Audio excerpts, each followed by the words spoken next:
tasain yang artinya halo apa kabar, semoga rebaner semua selalu sehat dan diberikan kesugihan dalam hidupnya.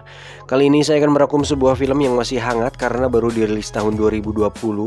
Film ini berjudul Bloodshot, dibintangi oleh Vin Diesel dan disutradarai oleh David Wilson.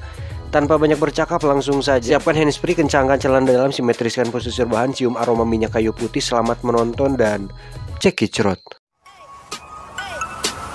Get it when I get back.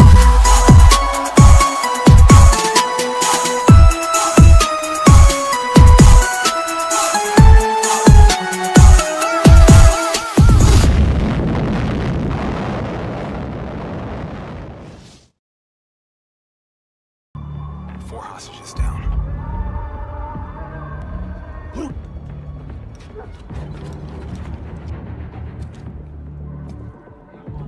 Diawali dengan memperlihatkan sebuah situasi penggerbekan teroris yang dilakukan oleh para agen militer khusus yang diketuai oleh Ray Garrison. Roger that. Drop your gun. There. Selesai dengan tugasnya, Ray sudah ditunggu oleh seorang wanita bernama Gina yang tidak lain adalah kekasihnya. Kemudian mereka berdua pun pergi ke sebuah pondok untuk melepas kangen dan tentu saja untuk melakukan pengencerotan yang sudah lama tidak dirasakan. Well, maybe I just need a little re-education.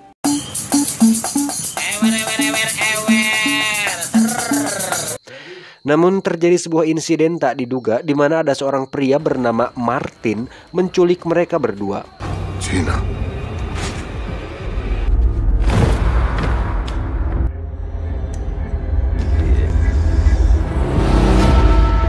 Ternyata Martin adalah semacam pimpinan dari para teroris yang digerebek oleh Ray. Martin meminta Ray memberitahu siapa informan yang memberikan informasi tentang lokasi sarang teroris tersebut. Martin mengancam akan membunuh Gina jika Ray tidak buka suara.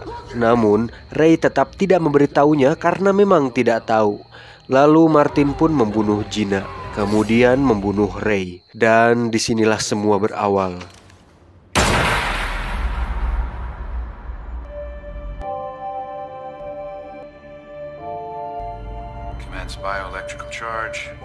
Perusahaan bernama RST berhasil membangkitkan Ray dengan memasukkan semacam nanoteknologi berupa nanorobot ke dalam darahnya. Sehingga sekarang Ray memiliki tubuh dan kemampuan layaknya manusia super. Proyek ini bernama Bloodshot. Perkenalkan, ini adalah Dr. Emil. Beliau merupakan pimpinan di fasilitas ini. Dan ini adalah Katie. Sama seperti Ray, tubuh Katie juga mengalami peningkatan di mana paru-paru dan semua organ pernapasannya diganti dengan mesin atau robot. Sehingga Katie mampu bertahan dalam air dan kebal terhadap gas kimia racun.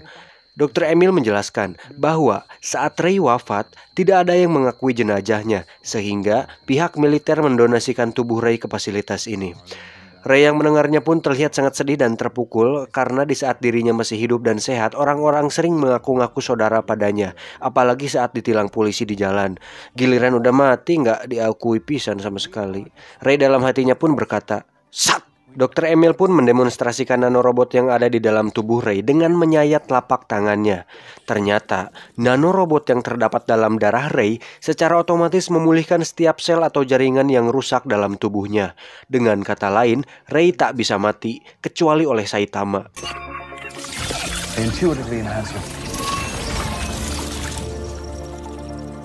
Dr. Emil kemudian memperkenalkan anggota lain di mana tubuhnya juga sudah ditingkatkan. Ada Tibbs, mantan pasukan angkatan darat yang secara penglihatannya tersambung ke kamera di seluruh tubuhnya sehingga dia mampu melihat semuanya. Terakhir ada Jimmy Dalton yang kehilangan kakinya saat bertugas sehingga sekarang kakinya diganti dengan kaki robot yang menjadikannya pelari paling cepat dan paling lincah di dunia. Saat tengah malam, Ray pun dibuat tak bisa tidur karena minum kopi kapal api yang sudah diminumnya tadi. Kemudian, Ray pergi ke ruang latihan untuk menguji tubuhnya. Dan betapa kagetnya Ray saat dia meninju samsak hingga bolong. Kemudian angkat beban yang tentu saja beratnya melebihi berat yang bisa diangkat oleh manusia normal pada umumnya. Hingga dirinya menjadikan tiang beton seperti samsak latihannya.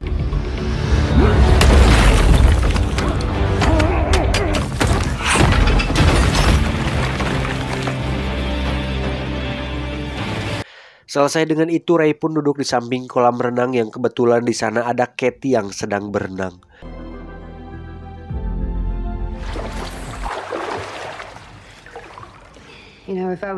Setelah itu, Ray dan Katie pergi ke ruangan lain untuk minum Amer. Tak diduga, tiba-tiba terdengar suara Gina kekasihnya hingga muncul memori-memori singkat saat dirinya diculik dan dibunuh oleh Martin.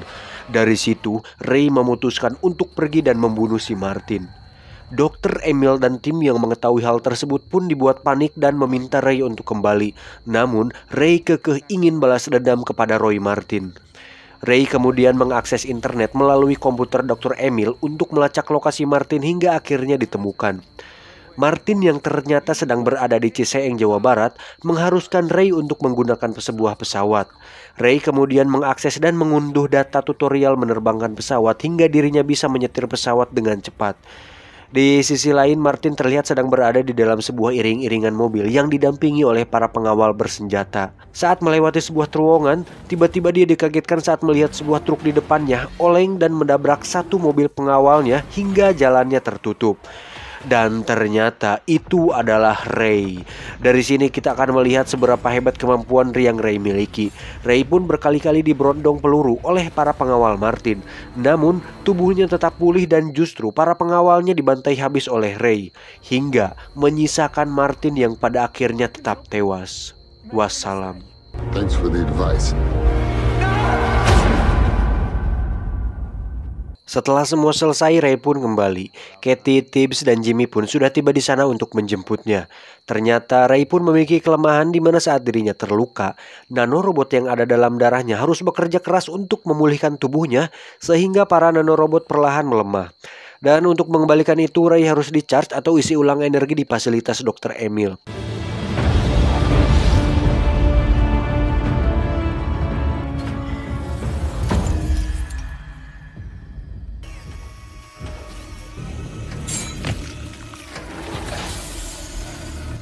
Sampai sini mungkin Anda merasa jika temponya berjalan terlalu cepat dan mudah, dan kenyataannya memang seperti itu. Karena ternyata semua yang kita saksikan tadi bukanlah kebenaran yang sesungguhnya. Mari saya jelaskan, Ray memang mati dalam tugas militernya, namun semua ingatan yang tadi kita lihat di awal itu hanya ingatan rekayasa yang dimanipulasi dan dimasukkan ke dalam pikiran Ray. Termasuk Gina dan Martin. Mereka memang ada, namun perannya diubah.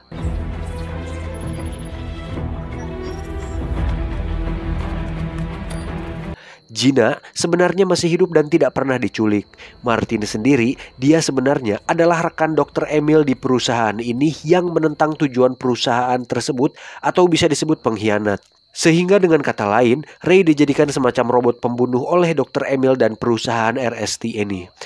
Pada adegan ini kita akan melihat Ray dibangkitkan kembali dan diisi dengan memori yang sama, namun dengan wajah atau target yang berbeda. Mereka yang ada di fasilitas ini pun terpaksa harus bersandiwara berulang kali seolah baru membangunkan Ray dari kematiannya. Target selanjutnya bernama Baris. Sama seperti Martin dan korban lain, Baris merupakan rekan Dr. Emil dan target terakhir dari pembunuhan ini.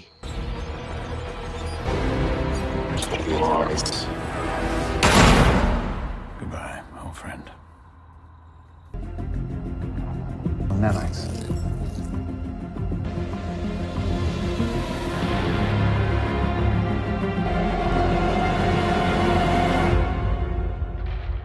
Singkat cerita, tibalah Ray di lokasi Baris dan dia langsung menghabisi semua pengawal Baris. Tak diduga, Baris memiliki strategi di mana dia menyewa seorang programmer jenius sekaligus hacker yang ahli dalam meretas sistem apapun di dunia.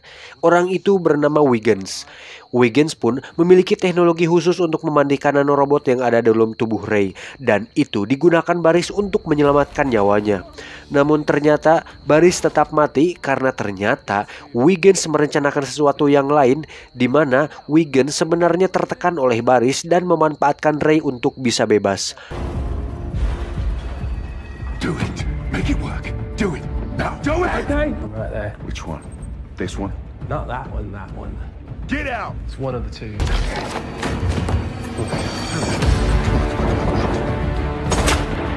Come on, Wiggins, you piece of shit! You murdered my wife! About they're lying to you. You understand? Setelah Ray membunuh Baris, Wiggins pun mematikan nanorobotnya.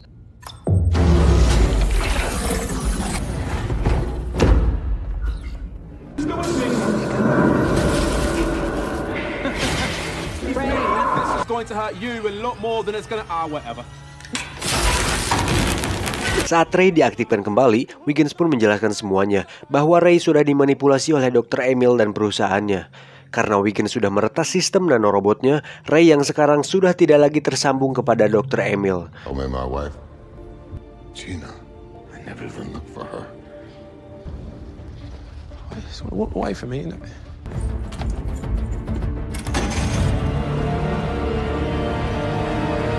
Singkat cerita, tibalah pertemuan Ray dan Gina, yang ternyata pada masa lalu mereka berdua sudah putus dan Ray ternyata lupa akan ingatan itu. Gina yang sekarang pun sudah memiliki anak dan suami, dan itu membuat hati Ray menjadi hancur berkeping-keping.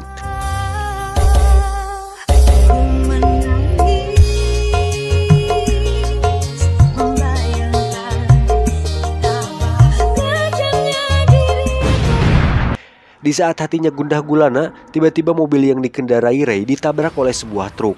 Ternyata itu adalah Tibbs dan Jimmy yang dikirim oleh Dr. Emil untuk membawa Ray kembali ke fasilitas. Terjadi kejar-kejaran di antara mereka bertiga, di mana Ray yang memiliki kekuatan dan ketahanan tubuh tinggi melawan Jimmy dengan kecepatannya, dan Tibbs dengan penglihatan yang mampu merubah semua pandangan menjadi gambar 3 dimensi dengan teknologi di tubuhnya.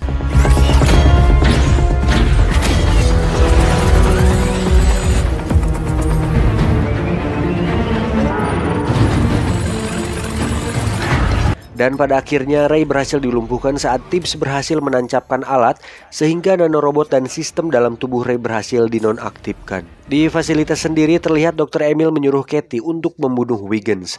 Tapi Katie menolak karena dia sudah tidak tahan dengan semuanya. Namun Katie terpaksa menurut di saat Dr. Emil mengancam akan mematikan alat paru-paru di tubuhnya.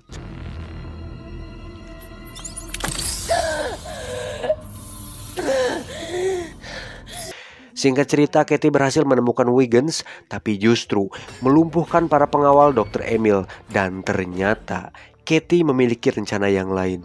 Saat Dr. Emil dan timnya sedang mempersiapkan untuk membangkitkan Ray dengan memori yang baru, Katie diam-diam masuk ke ruang simulator untuk memasukkan alat yang terhubung dengan komputer Wiggins. Sehingga Wiggins yang berada di sebuah mobil di bawah gedung mereka bisa masuk ke dalam sistem. Dan terjadilah pertarungan antar programmer di sini yang dimenangkan oleh Wiggins.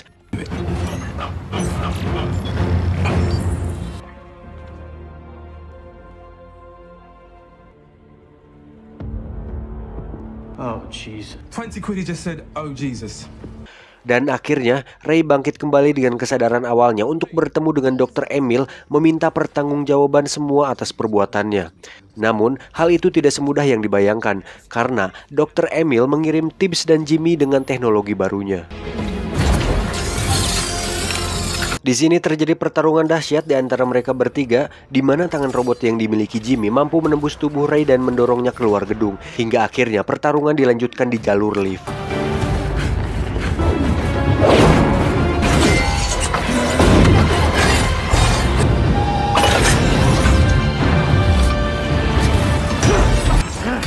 Hang on, Tibbs!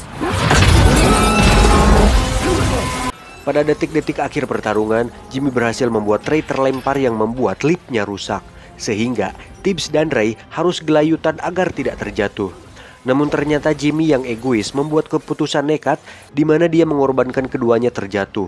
Tibbs yang meminta tolong pun bahkan tidak digubris oleh Jimmy, sehingga dia harus modar duluan. Beruntung dengan kekuatan nano dan doa emak, Ray bisa selamat dan meraih tubuh Jimmy. Terakhir, Ray memusatkan seluruh nanorobot dalam tubuhnya untuk memukul alat yang ada pada tubuh Jimmy, hingga akhirnya Jimmy bisa dikalahkan. Tidak sampai situ, saat Dr. Emil akan kabur, Ray melemparkan tangan robot milik Jimmy ke mobilnya hingga rusak. Dr. Emil yang kesal pun turun dan menembakkan peledak ke tubuh Ray hingga hancur. Namun, tubuh Ray berhasil bersatu kembali berkat nanorobotnya. Tapi dengan catatan, dia akan mati jika diserang sekali lagi, karena nanorobot dalam tubuhnya sudah terbebani terlalu banyak yang mengakibatkan tidak bisa lagi memulihkan Ray dengan maksimal. Saat Dr. Emil kembali menembak Ray, nanorobotnya mengikis peledak tersebut hingga menyisakan intinya. Saat Dr. Emil periksa, kemampuan nanorobotnya sudah 0, yang berarti Ray kembali menjadi manusia biasa. Dr. Emil pun mencekik Ray, namun Ray punya sebuah kejutan tak terduga di tangannya. Ray pun meledakkan dirinya bersama Dr. Emil.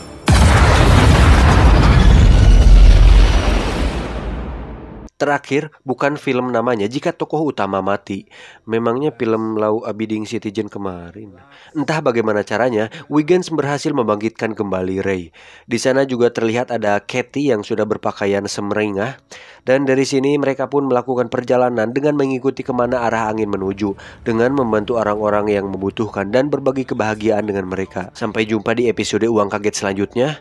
Tamat. Ending yang sangat mengencrotkan. Secara keseluruhan filmnya cukup menghibur walaupun tempo yang disajikan cukup cepat dan kurang menggali setiap karakter lebih dalam, sehingga membuat saya pribadi tidak bisa merasakan emosi entah itu dari tokoh utama ataupun karakter pendukung. Saya pribadi malah berasa nonton film Fast Furious versi Marvel di sini, karena udah biasa lihat Vin Diesel main mobil-mobilan kali ya. Jadi mindset saya kalau lihat Vin itu berasa nonton otomotif saja pikirannya.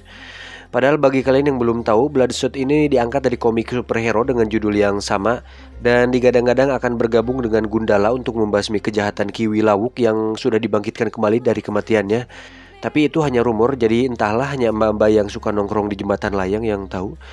Moral message yang bisa kita ambil dari film ini adalah jangan seperti Dr. Emil dan timnya yang merasa paling hebat dalam teknologi nano dan coding, karena masih ada Wiggins yang lebih berpengalaman. Maka dari itu, di atas langit masih ada langit, dan di atas setiap orang yang berpengetahuan, itu ada yang lebih mengetahui. Saya John beserta jajaran tim yang bertugas mengucapkan selamat beraktivitas. Mau subscribe silahkan, tidak juga tidak apa-apa. Sing penting jangan lupa udud, because ora udud, paru-paru ora smile. Sampai jumpa. Akun Gmail Abu Jahal.